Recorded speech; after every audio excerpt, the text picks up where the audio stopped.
ইংরেজি শেখার জন্য ইন্টারনেট কিভাবে ব্যবহার করব? ইন্টারনেট ইংরেজি শেখার জন্য একটি দারুণ মাধ্যম।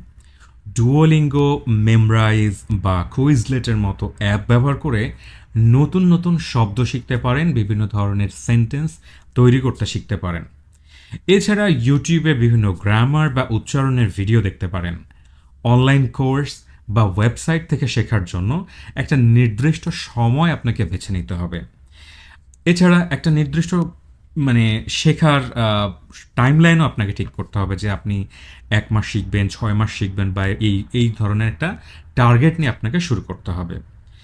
তারপর বিভিন্ন ইংরেজি ব্লগ পড়তে পারেন, বিভিন্ন ফোরামে অংশগ্রহণ করতে পারেন, এইভাবে প্র্যাকটিস করতে পারেন। তাহলে ইংরেজি শেখা সম্ভব।